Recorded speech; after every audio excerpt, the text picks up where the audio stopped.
Përshëndetje të nderuar shikues, ju uroj mirëseardhje në hapësirën informative në RTS Gjirokastra. Ndër të tjera, sot do të ndiqni.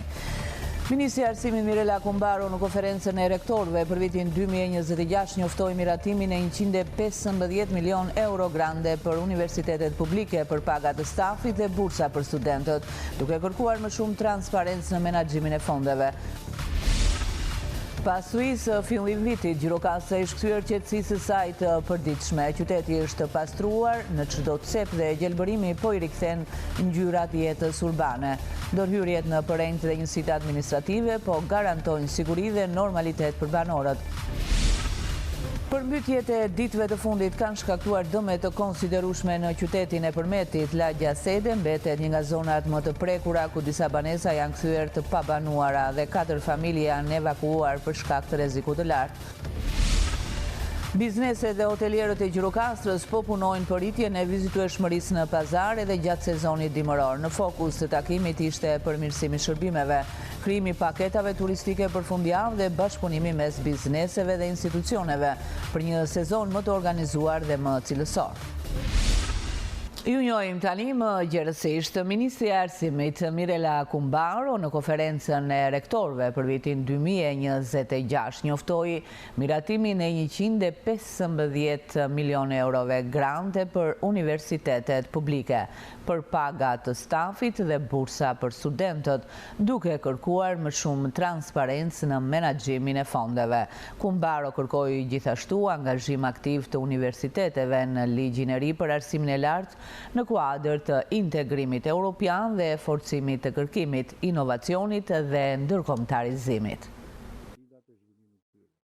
Ministri i Arsimit Mirela Kumbaro mori pjesë në konferencën e rektorëve në mbledhjen e saj të parë për vitin 2026, e cila u përshëndet edhe nga kryeministri Edi Rama.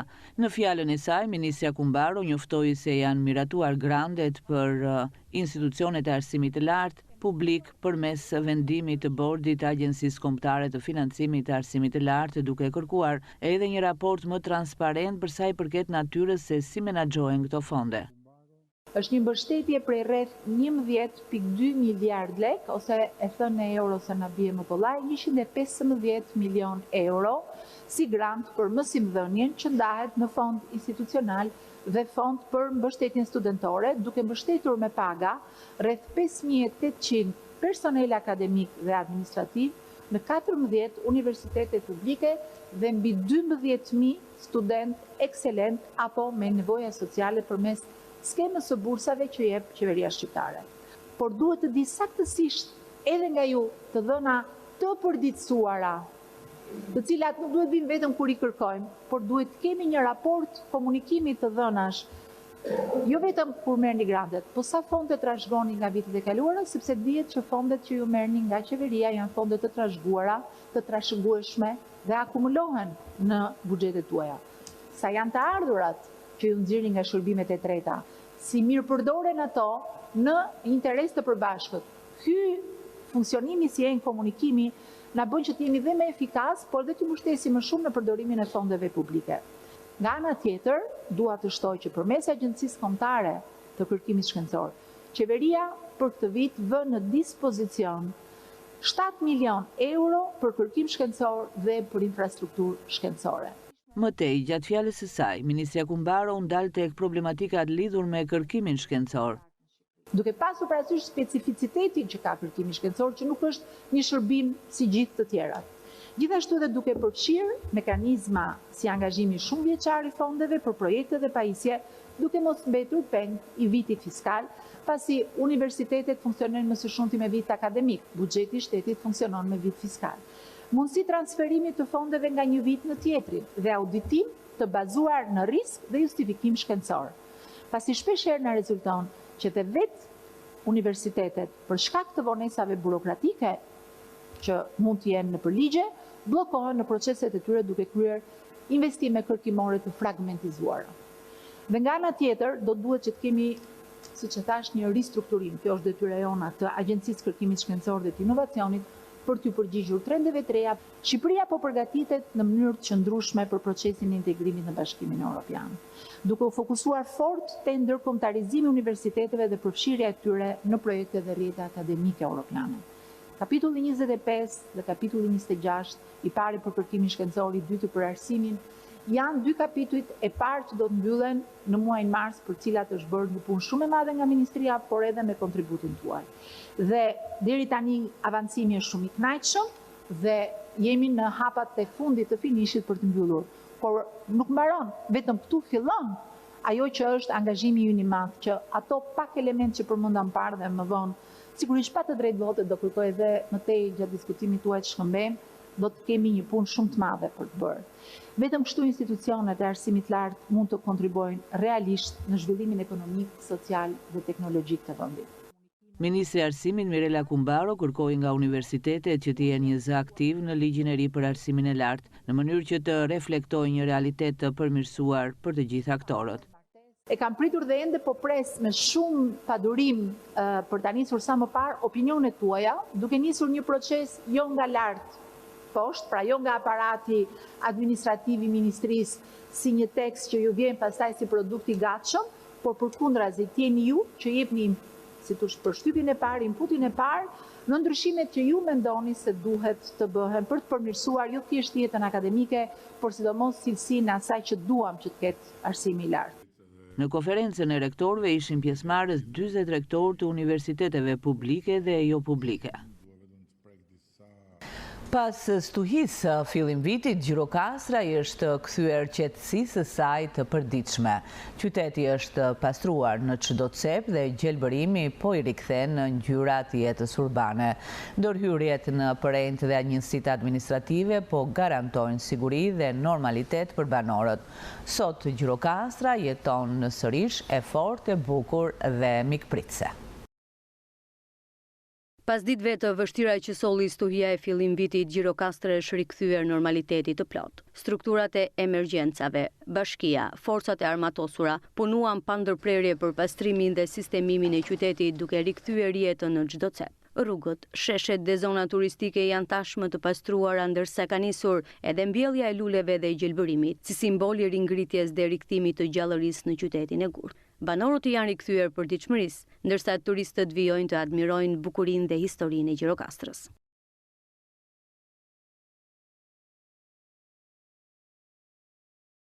Ekipet e bashkisë të ndihmuara edhe nga forcat e Gjenios po punojnë në disa lagje si dhe në njësitë administrative për pastrimin e rrugëve dhe riparimin e dëmeve të shkaktuara. Sipas shefit të emergjencave civile në Bashkinë e Gjirokastrës, Spiro Diamanti, aktualisht po ndërhyet në prejnë të qytetit dhe në njësitë administrative për të garantuar sigurinë dhe rikthimin e plotë të normalitetit për banorët.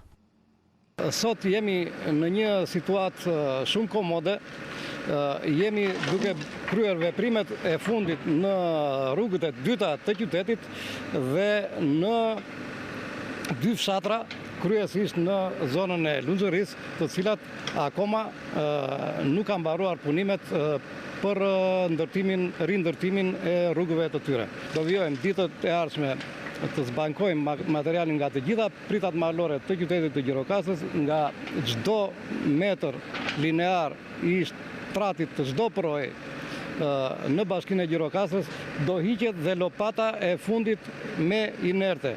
Janë kryer punime në të gjitha rrugët kryesore që lidhin fshatrat kryesisht të zonës së Lunxhërisë dhe të Odrjes, po dhe në njësinë administrative të Antigones. Kemi të paaksesueshëm akoma fshatin Mingur dhe fshatin Labov e madhe në njësinë administrative të Odrjes. Rruga e fshatit Mingur është duke mbaruar këto ditë. Në vijim do punojmë edhe për rrugën e fshatit Labov. Thjesht kemi një pengesë të vogël, presim konfirmimin nga ana e ekipit gjeologjisë, sepse aty ka një shkarje shumë të madhe në fshatin Labov dhe presim konfirmimin e tyre për të futur për të vepruar. Mbroni mjedisin, mos hidhni mbetje në prejnë dhe hapësirat urbane, çdo dëm i shkaktuar natyrës rikthehet tek ne. Ne po punojmë që qyteti të jetë i sigurt dhe i bukur për gjithë. Ky është mesazhi dhe apeli i shefit të emergjencave civile të Bashkisë së Gjirokastrës, Spiro Diamanti.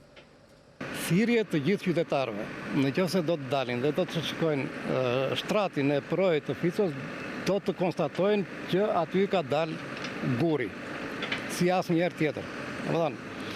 Duket formacioni gëlqeror në të gjithë segmentin e shtratit të projekt që prej lagjes Partizani dhe deri këtu ku ndodhemi sot. Apel jo vetëm mbetje urbane, po as një lopat material.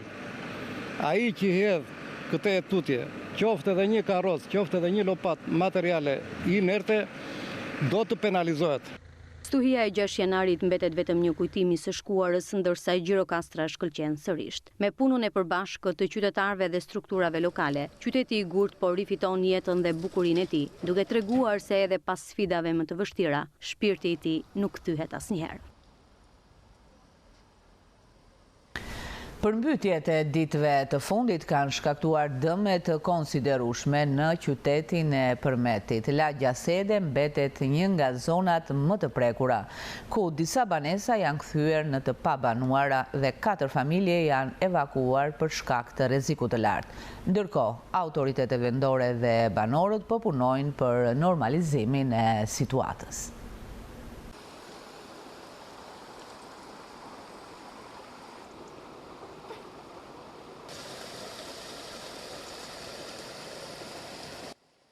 Lagja Sede në qytetin e Përmetit është përballur me përmbytje të jashtëzakonshme, edhe pse rreshtet kanë ndaluar prej disa ditësh dhe po punohet për normalizimin e situatës, gjendja mbetet ende problematike. Si pasojë, disa shtëpi janë kthyer në të pabanuara. Përveç ndërhyrjeve nga ana e Bashkisë për pastrimin e rrugëve dhe hapësirave publike, banorët po përpiqen vetë të rikthejnë shtëpitë e tyre në gjendjen e mëparshme. Të mos ishim vetë, nena u fut bëna në shtëpi. Rrezikuam jetën tonë për të shpëtuar shtëpinë. Rrezikuam të Bashkisë Herdhën, të Zjarfikësisë Herdhën, të Energjencës Herdhën, të tërë Herdhën. Ne kemi 10 ditë që ka marrë punëtorët privatisht. Jo na ne, bashkia më ka ndihmuar vetëm për të hequr te rruga aty. Ere parë po bëj këtu 35 vjet, asnjëherë s'ka ngjarë si kjo. Dëm noja baza materiale që erdhi normalisht. Edhe, na presi disa kosone, që po ve punëtori që ta pastroj. Këto janë dëmet, për moment. Në Bashkia Herdhën, po në ndihmojnë ca gjëra kështu. Si që shikoni dhe ju vetë, këtu ka ndodhur një fatkeqësi natyrore, ju e për masave shumë të mëdha. Shtëpit që ishin më lartë në fillim të lagjes, ato u prekën më shumë nga kjo fatkeqësi, ku në disa banesa u fut edhe ujë dhe baltë brenda. Strukturat e bashkisë ishin të angazhuara, dhanë atë ndihmën e duhur. Besoj se janë në punim e sipër dhe po vazhdojnë të sistemojnë zonën. Unë jam banor në këtë lagje prej gati 20 vitesh, e sa mbaj mend unë, kjo është përmbytja e parë. Do me të mund të ketë pasur diçka tjetër, po jo në këto përmas. Rrezikshmërinë e ndjejmë për banesat, për infrastrukturën, për rrugën, për yrat e zeza, për yrat e bardha. Në datën 6 janar janë evakuuar 4 familje nga lagja Sede, pasi rreziku ishte tepër i lartë për shkak të prurjeve të mëdha të përrojë të Lehusës.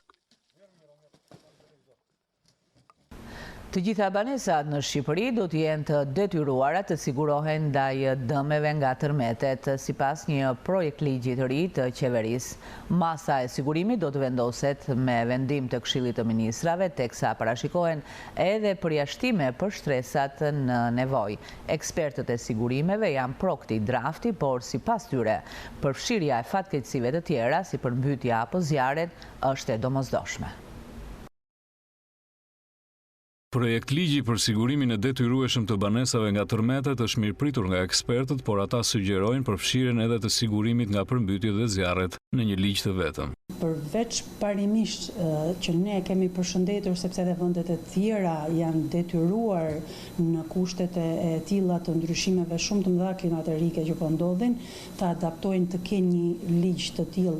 Shqipëria nuk preket vetëm nga tërmeti. Kemi përmbytje të mëdha, kemi edhe zjarret. Të gjitha këto duhet të jenë një paketë e përbashkët. Sigurimi do të administrohet nga Fondi Kombëtar për sigurimin e detyrueshëm nga tërmetet, një institucion publik i posaçëm që do të menaxhojë kontratat, pagesat dhe dëmshpërblimet. Pagesa e primit do të jetë vjetore dhe detyrueshme, por shuma konkrete që do të paguajnë qytetarët nuk përcaktohet në ligj. Ajo do të vendoset me vendim të Këshillit të Ministrave bazuar në rrezikun sismik dhe tipin e banesës. Akoma nuk ka të definuar një vlerë konkrete. Mendohet që do dali me akte të tjera nënligjore, kështu na shton edhe nga Ministria e Financave, nga ekspertët.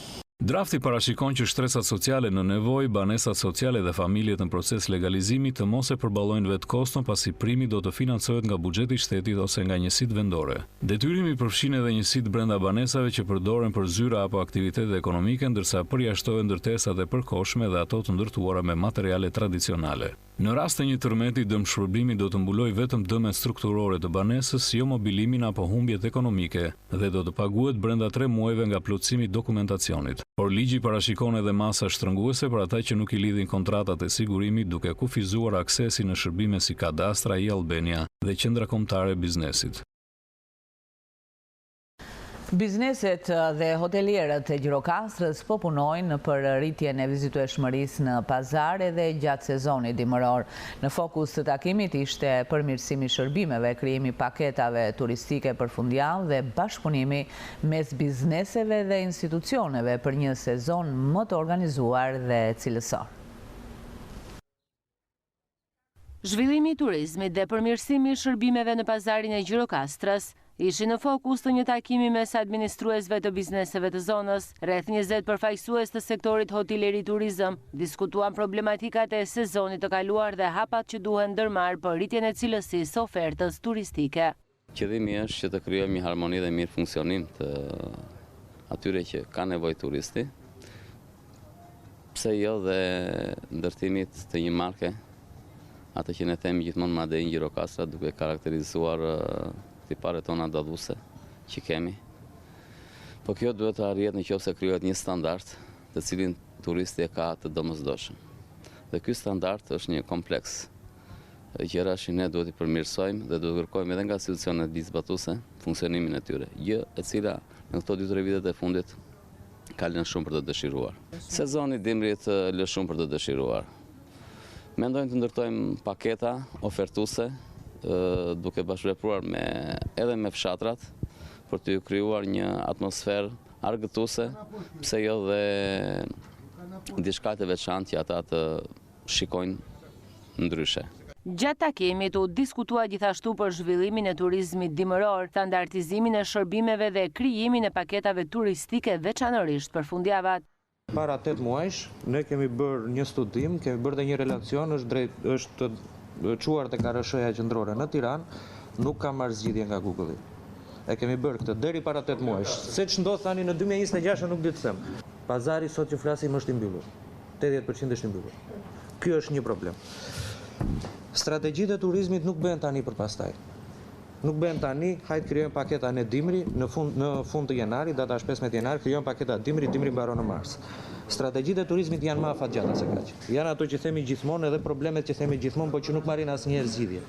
Fillon që nga liçmëria, që unë e quaj problem themelor, dhe për hotelet, dhe për restorantet, pse? Sepse kanë lulur standardin e të kaluarit mirë në Gjirokastër. Kanë dalë çmimet në absurditet. Shumica e agjensive rezervojnë dhoma në Sarandë. U dha çmim më të lartë agjensive se në Booking. Qofse ti kërkoje majin për qershorin, e gjeje më lirë se ai që kishte rezervuar në dhjetor. Po kush parë kjo?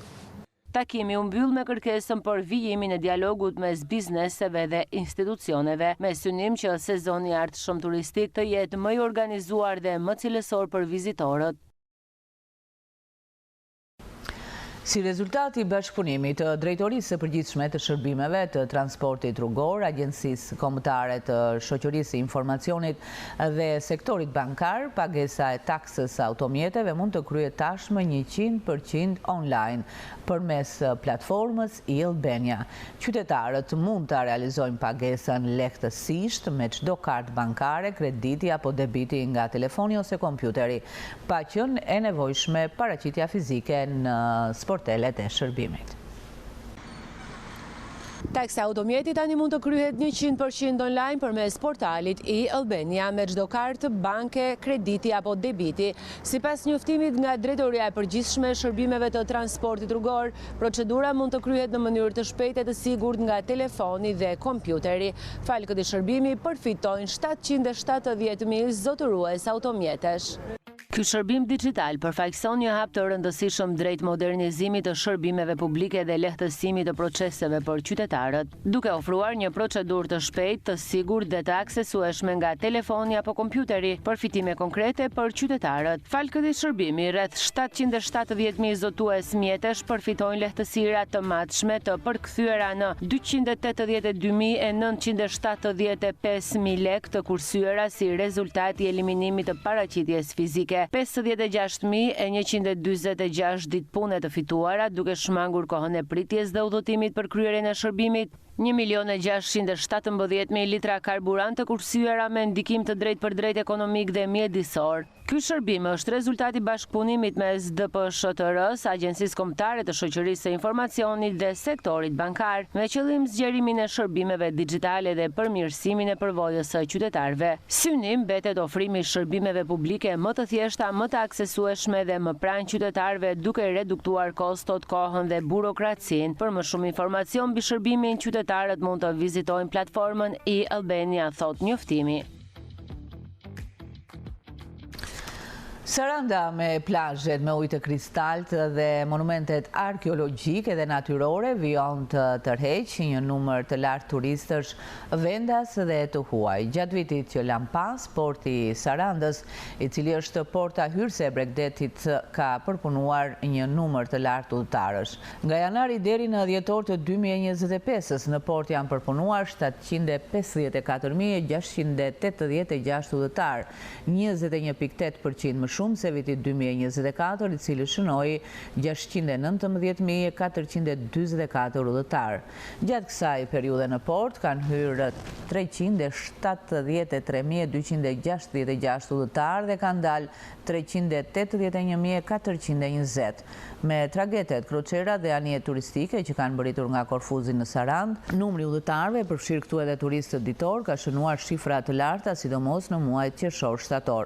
Porti i Sarandës i shërben jo vetëm qytetit, por gjithë Rivierës, si duke qenë një pikë kyçe lidhëse për vizitorët vendas dhe të huaj. Luftëtari sot udhëton drejt Korçës për të zhvilluar takimin me Skënderbeun, i cili do të mbahet nesër në orën 16. Për këtë fazë të dytë, skuadra Gjirokastrite është formatuar në masën 70%, duke bërë pjesë të tij 8 lojtarë të rinj, të cilët vijnë kryesisht nga tregu i huaj. Luftëtari hyn në fazën e dytë të kampionatit, pothuajse me ekip të ri. Merkatoja dimrit ka sjellë në Gjirokastër 5 lojtarë të rinj, pjesa dërmuese nga jashtë si nga Brazili, Nigeria, Armenia, ndërsa pritet që ekipit bluzit i shtohen në vijim edhe 3 lojtarë të tjerë. Kjo mini fazë përgatitore ka shkuar mirë. Kemi punuar mirë dhe rëndësishme është që nuk kemi pas probleme me dëmtimet. Besoj se kemi bërë goditjet e duara në merkato. Sezoni është i vështirë, që nga ndeshja e nesme që kemi përballë një ekipi si Skënderbeu, ekip që është me merit në vend të parë, por nuk do shkojmë për të bërë rezultat. Ashtu si kemi punuar, besoj se dhe me pak fat besoj të ja dalim me sukses të marrim pikë edhe apo 3 pikë për moralin apo dhe për renditjen ku ndodhen. Me besimin se kanë bërë blerje cilësore, trajneri Bledar Devolli shpreson që në vijim edhe ecuria e luftëtarit të ndryshojë, madje duke nisur që nga përballja e nesërme me Skënderbeun, i cili kryeson kategorinë e parë. Kemi marrë lojtar me cilësi që shpresojmë të na shpërblen me punë dhe me rezultate. Tregu shqiptar është pak i vështirë sepse janë lojtar me kontrata, janari është pak i vështirë.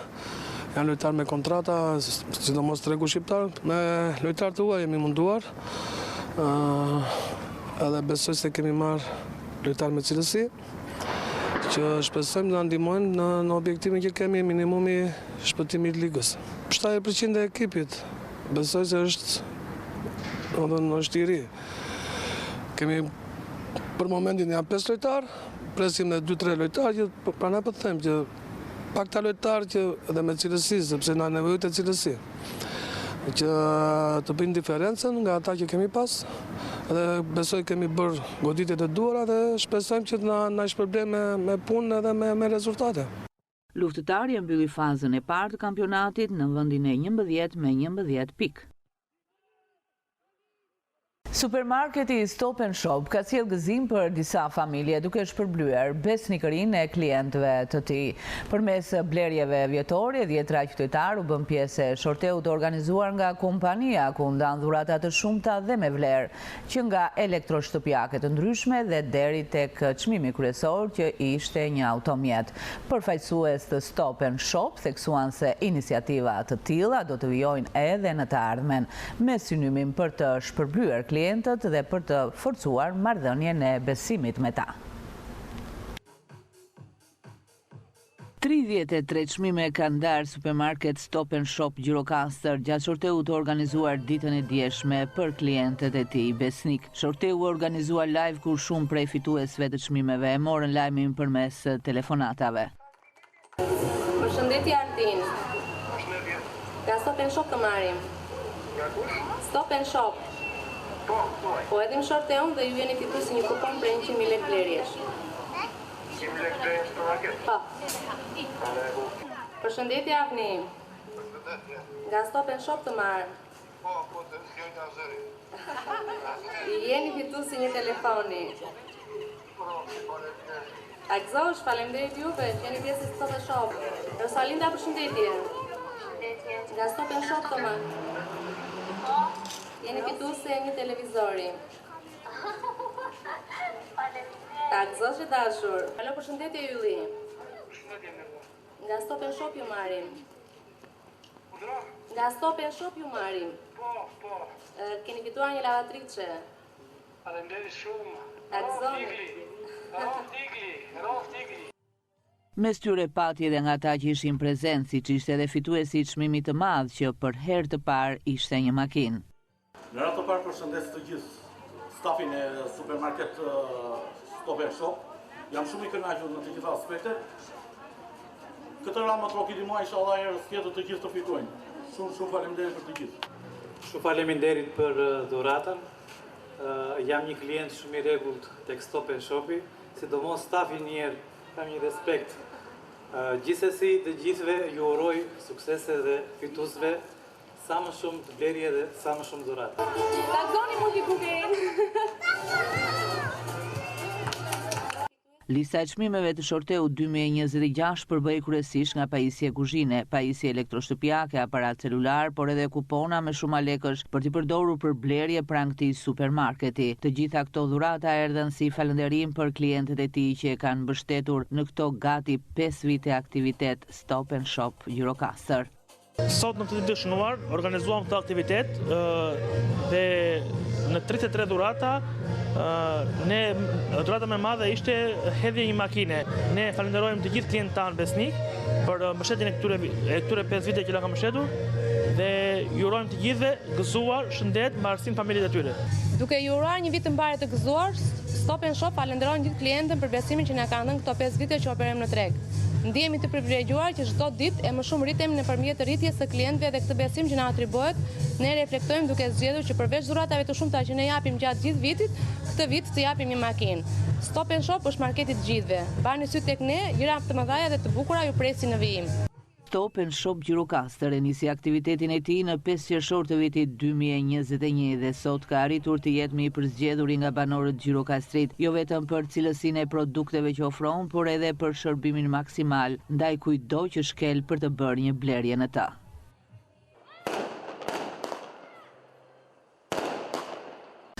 Këtu kemi përfunduar të nderuar shikues, ishte gjithçka e përgatitur për këtë ditar informativ në RTS Gjirokastra. Ndahemi bashkë, miru takofshim.